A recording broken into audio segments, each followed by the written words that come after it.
Pois é, agora no terceiro e último bloco, vou fazer a primeira pergunta que eu vou fazer no Nu é a seguinte.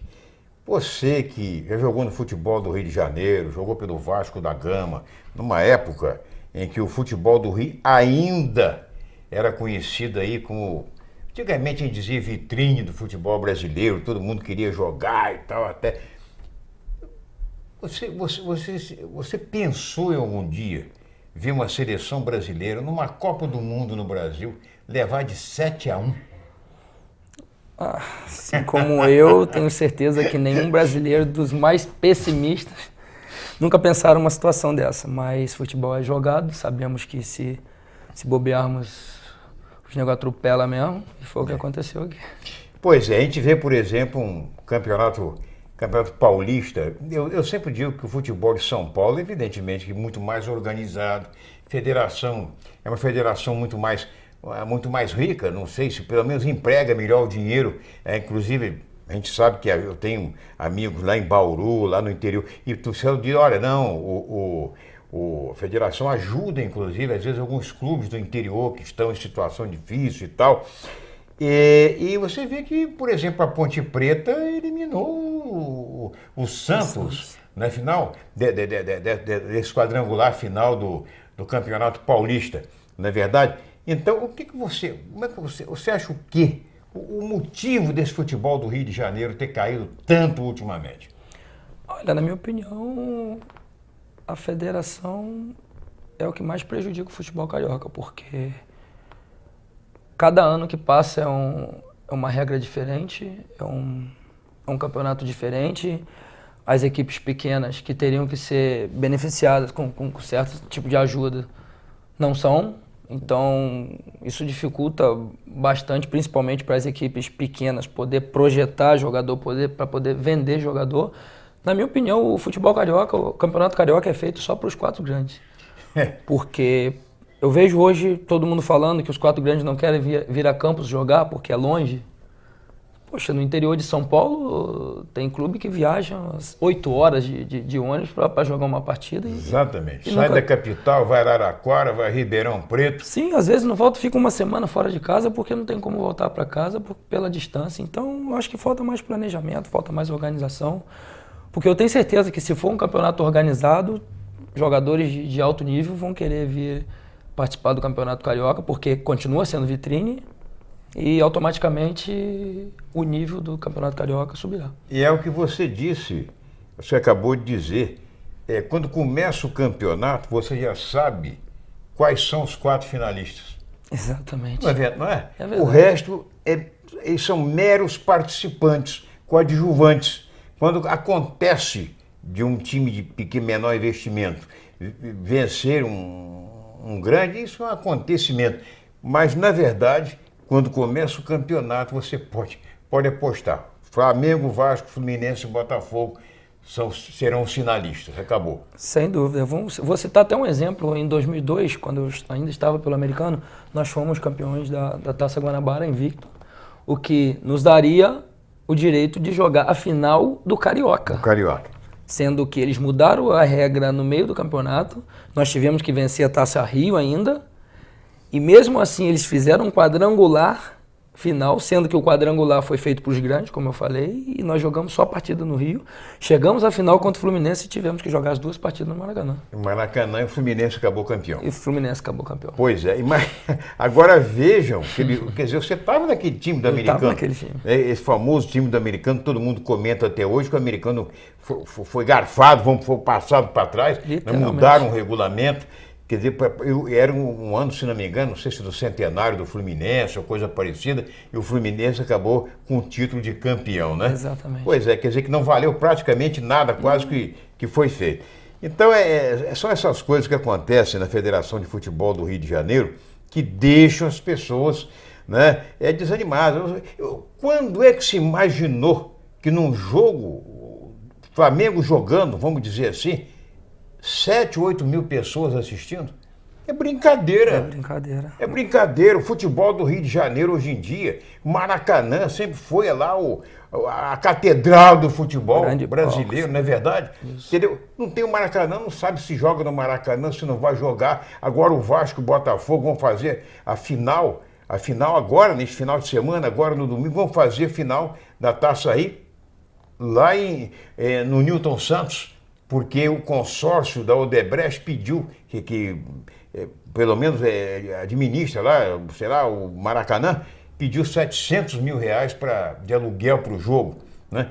E mesmo o mando de campo sendo do Vasco, o Vasco preferiu pagar 200 mil reais ao Botafogo pelo aluguel lá, pagar como ele é o mandante, né? Lá no estádio lá do Engenhão, que é o estádio Newton Santos. Né? Então veja que jogos do estadual do Rio sendo disputados em Brasília, sendo disputados aqui em Cariacica, no estádio do Rio Branco de Vitória. O que não tem nada a ver com o Rio de Janeiro. Tem nada a ver com o Rio de Janeiro, cara. Jogando em Juiz de Fora. Para aí, cara. Então, que história, quando se viu isso, hoje em dia, né, se vê essas coisas, além desses problemas todos, tem um problema vamos falar a verdade, de péssimas arbitragens. Exatamente. Você viu domingo passado, por exemplo, você viu um jogo Fluminense e Botafogo, né? O segundo gol do Botafogo, não estava um jogador na banheira, não, tinha uma piscina, tinham cinco jogadores em posição irregular, né? E o que importa tá certo, foi o cara que cabeceou, estava impedido, entendeu? E nem o bandeira, nem o árbitro, nem o cara que fica atrás do gol, o outro que fica naquela a última linha do campo, também ninguém marcou coisa nenhuma. Então essas coisas assim afastam o torcedor do campo. Sem dúvida. Outra coisa que não se via naquela época que você jogou no Vasco, né, que você jogava no Internacional, a gente sabia da rivalidade lá, Internacional e Grêmio e tudo mais. São essas coisas dessas torcidas organizadas, vamos falar a verdade, que tem uma bandidagem metida no meio, né? Com morte, na Bahia agora, esse jogo Vitória e Bahia, houve até morte fora de campo. Houve até morte. Não é verdade? É. Quer dizer, com isso não tem caminho, isso afasta o pessoal. Isso afasta. Como que um pai de família vai levar seus filhos para assistir um jogo no estádio? Lá na Turquia, por exemplo, havia muito disso de conflito dentro de campo ou fora? Na verdade, lá são poucos os times. Eu joguei pelo Bursa, que é um grande rival do Beşiktaş, e as torcidas são proibidas de ir uma no estádio do outro, pela violência.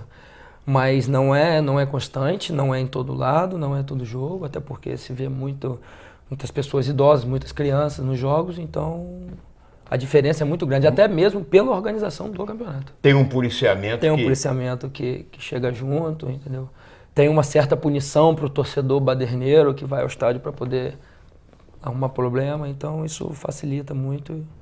E a polícia nesses países, sem dúvida alguma, vamos dizer assim, sem dúvida alguma, as pessoas respeitam. Sim. Né? Tem medo, porque sabe que a punição é severa. Agora, muito bem, a garotada que está aí, vendo você voltando para o americano, muita gente não conhece, tem sócio do americano que não conhece o CT do americano.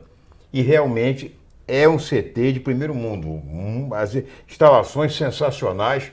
Agora estão ainda tocando lá as obras do campo de futebol, do estádio, mas tem, vamos dizer assim, os campos de treinamento, né, bem gramados, bem cuidados.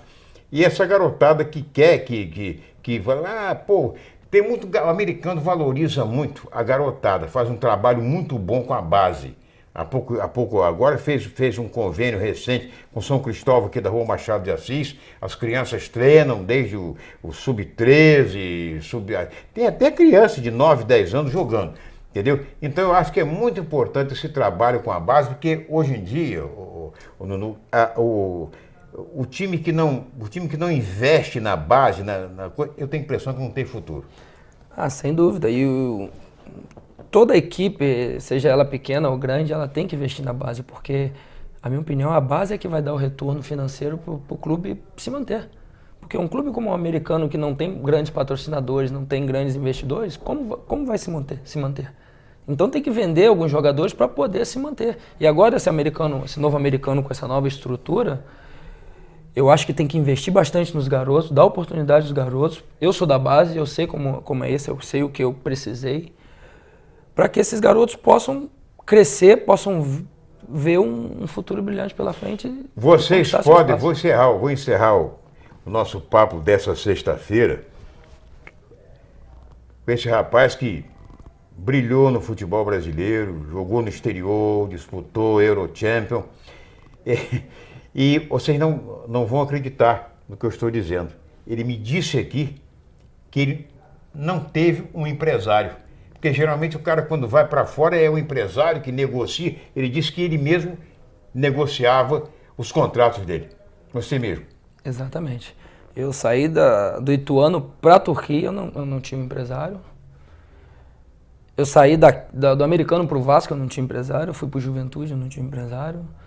Do meu primeiro clube da Turquia para o Fenerbahçe, eu também negociei sem empresário. Daí para frente que eu conheci uma equipe de empresários que me valorizaram, que começaram a trabalhar, me ajudar um pouco mais, porém já era um pouco tarde, então não fez tanta diferença. Vélez, abração. Obrigado a você. Obrigado a vocês pelo carinho da audiência também. Boa Semana Santa, final de Semana Santa aí, domingo de Páscoa. E já se sabe, se for para a praia e se beber não dirige, se dirigir não bebe. Um abraço, até segunda. Tchau.